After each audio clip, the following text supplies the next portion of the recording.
안녕하세요. 법도TV 엄정숙 민사 전문 변호사입니다. 오늘은 아버지 생전에 작성한 상속포기 각서의 효력에 관한 내용입니다. 부모 생전에 이루어진 재산 증여로 상속인 사이에 갈등을 빚는 일이 심상치 않게 발생합니다. 모든 상속인에게 재산이 공평하게 증여된 경우와 달리 불균등 증여 상황에서 이의를 제기하지 않겠다라는 내용이나 상속포기와 같은 각서를 작성했다면 상황은 간단하지 않습니다.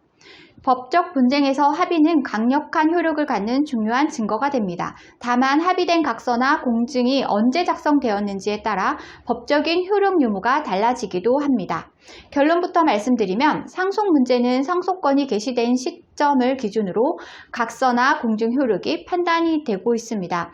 민법 제997조에는 상속은 사망으로 인해 개시된다고 규정하고 있습니다. 즉 재산을 물려줄 부모, 배우자가 사망해야 상속인들에게 상속권이 생긴다는 말입니다. 만약 규정과 달리 상속권이 발생하기 전 증여재산에 대한 합의가 있었다면 법적인 효력은 인정이 될까요? 법률상 상속재산에 대한 합의는 상속권이 생기기 전이라면 법적인 효력이 없습니다. 다시 말해 아직 상속권이 생기지도 않은 시점에서 상속재산에 관한 합의를 한다는 건 법적으로 인정되지 않는다는 뜻입니다. 따라서 아버지 생전에 이루어진 증여재산에 대한 합의는 각서나 공증이 있더라도 상속권이 없는 시점에 작성된 것이기 때문에 합의 자체가 무효인 셈입니다. 이 경우 상속포기 각서를 작성할 때도 같습니다.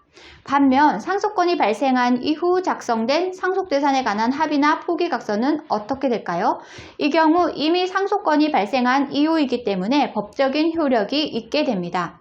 가령 유류분조차 받지 못한 상속인이 상속권이 발생한 직후 상속포기 각서를 작성했다면 최소한의 상속재산마저 받지 못하는 결과가 될 수 있어서 신중한 결정을 해야 합니다. 유류분 제도란 법이 정한 최소한의 상속금액을 말합니다. 형제가 2명만 있는 경우 원래 받을 상속금액의 절반이 유류분입니다. 아버지가 남긴 재산이 총 2억일 때 상속금액은 각각 1억 원씩이고 유류분 계산으로는 그 절반인 5천만 원씩이 됩니다. 유류분 청구 소송은 돌아가신 분의 유언에 따라 모든 재산을 물려받은 상속자를 상대로 나머지 상속자들이 유류분 권리를 주장하는 소송입니다.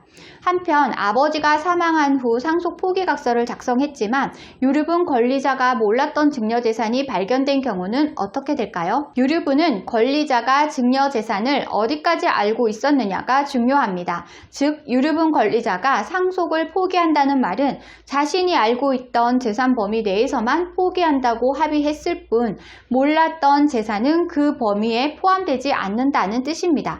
따라서 유류분 권리자가 몰랐던 증여재산이 발견된다면 그 재산에 대해서는 유류분 권리를 주장할 수 있습니다. 한 가지 명심해야 할 점은 상속에 대한 각서나 공증의 효력은 상속권 발생 시점에 따라 결정되지만 피상속인이 생전에 한 증여나 유증 자체는 자신의 재산권 행사이기에 무효가 될 수 없다는 것입니다. 재산을 받지 못한 상속인은 이에 대해 유류분 권리만 주장할 수 있다는 사실을 명심해야 합니다. 오늘은 아버지 생전에 작성한 상속포기 각서의 효력에 관한 내용을 설명드렸습니다. 정리하자면 상속권 발생 이전에 작성된 재산 포기나 합의 사항은 법률적인 효력이 없다는 것이고요. 상속권 발생한 이후에 작성된 각서는 법적인 효력을 인정받을 수 있습니다.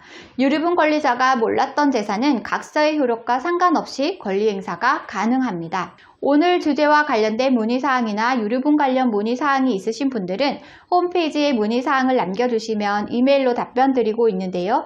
홈페이지는 네이버에서 법도 유류분 소송센터를 검색하시면 쉽게 찾으실 수 있습니다. 홈페이지에 접속하시면 상단 우측에 유류분 상담 메뉴가 보이실 텐데요. 파란색으로 체크된 부분은 명확하게 정보를 입력해 주시고 본문에 궁금한 내용을 입력해 주시면 이메일 또는 유선 전화로 답변 드리겠습니다. 오늘은 여기까지 설명해 드렸고요. 다음에 더 좋은 민사법률 정보로 찾아뵙겠습니다. 저는 엄정숙 민사전문 변호사였습니다.